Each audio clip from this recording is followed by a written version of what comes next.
Okay, so just wanted to do an update to the pH issues and the Kalkwasser dosing.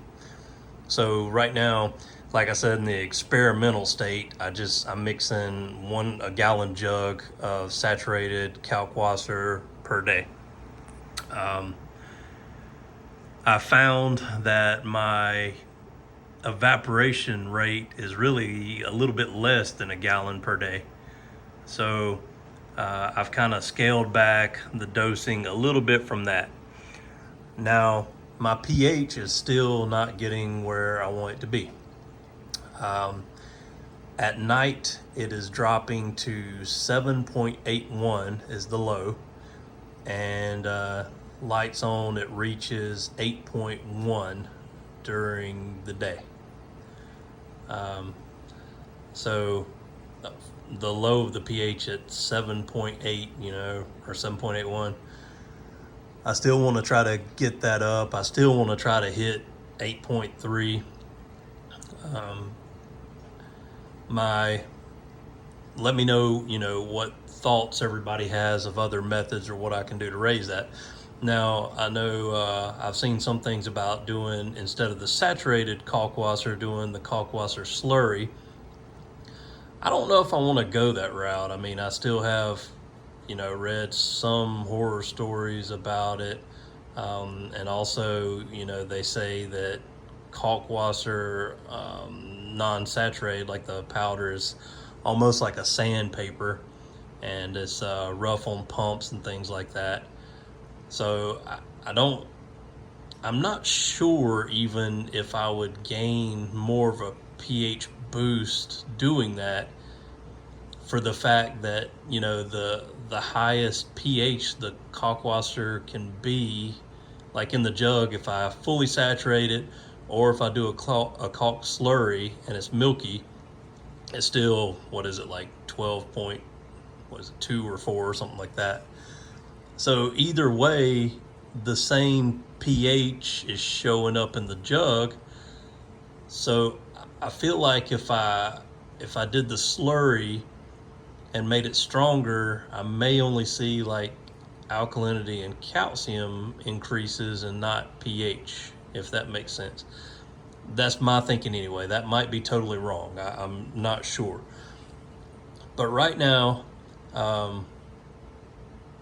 I think what I'm going to do, like I said, I scaled it back a little bit because I'm adding more of the saturated Kalkwasser than I'm evaporating.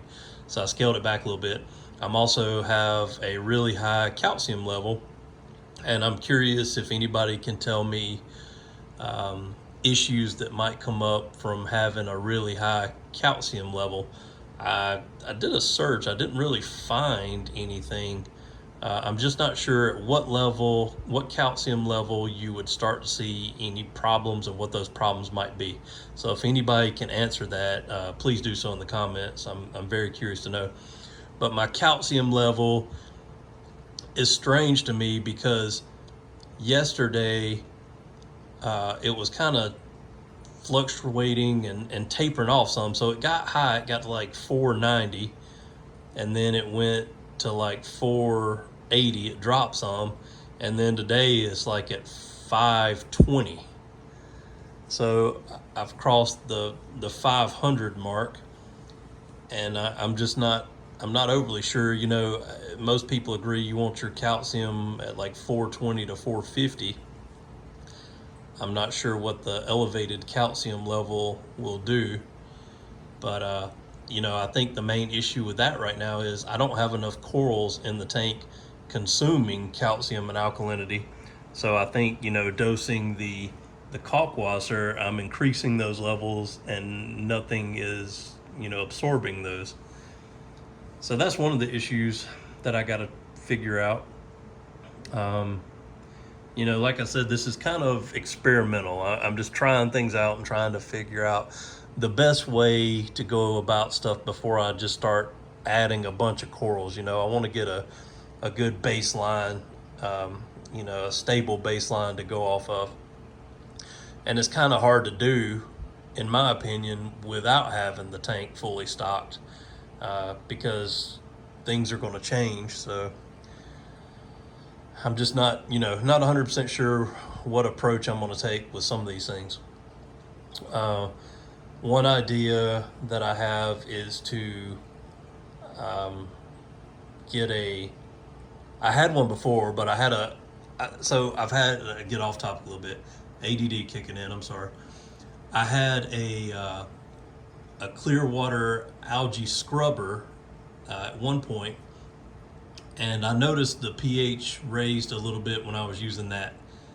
So I stopped using it because it was taking too much of the nutrients out of the water, and that's when I got dinos. And then also it was like stopping up a good bit.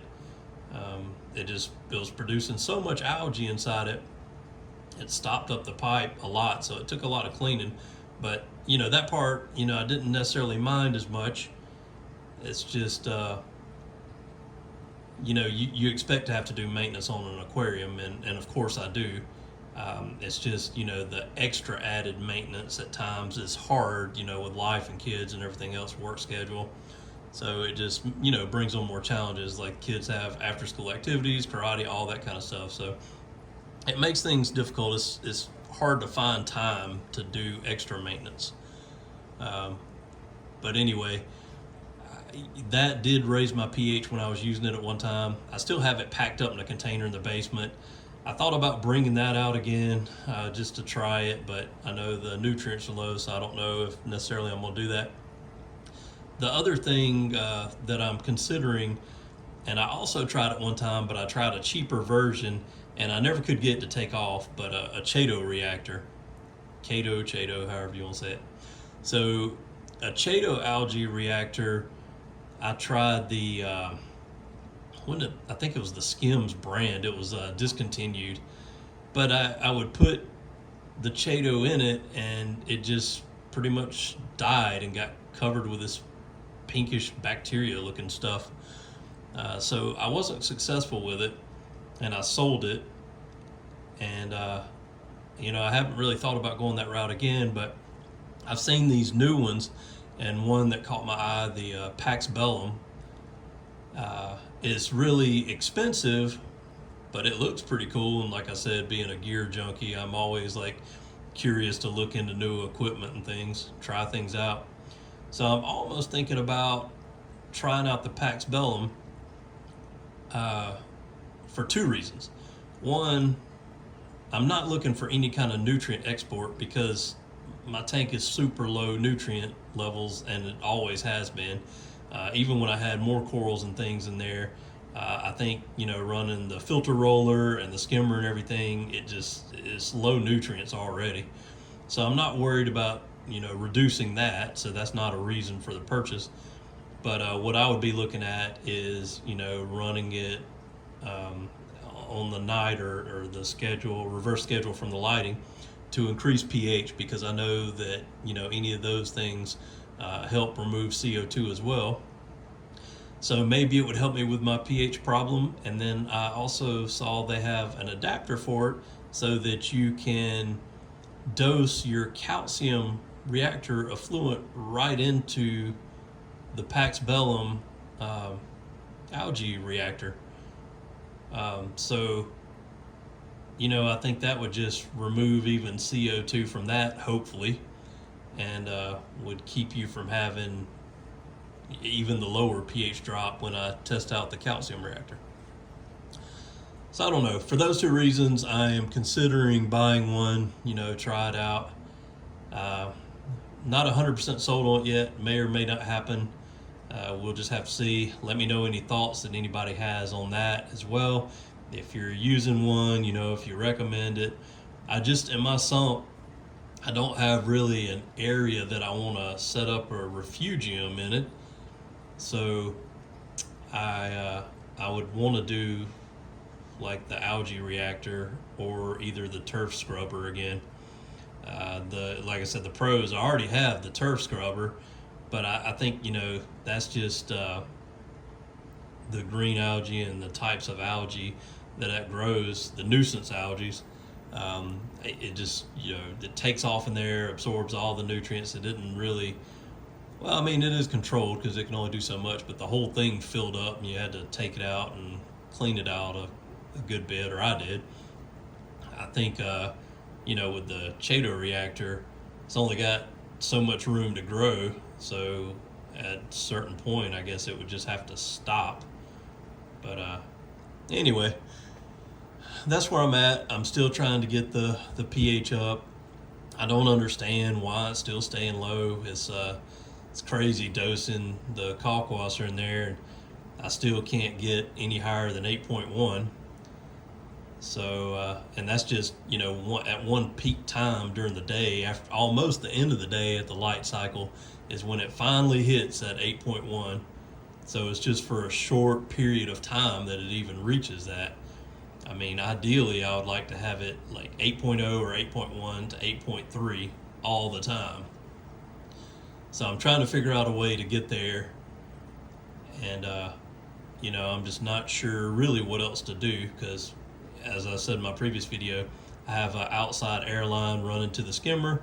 I also have a air pump under the house next to a vent with a little air tube all the way to the sump, and like the wooden air stone type things, whatever. Putting oxygen, into the sump as well. I kind of use that instead of a pump. I use it where I'm dosing everything, so it kind of mixes everything. But yeah, I don't know why the pH is so low. I mean, I almost feel like it's got to have something to do with the rock that I used, because I've always had low pH, but prior to using the Kalkwasser, it's been as low as I've ever had pH in a tank. So yeah, I guess that'll wrap up this video. Just let me know any thoughts you have, and appreciate you watching.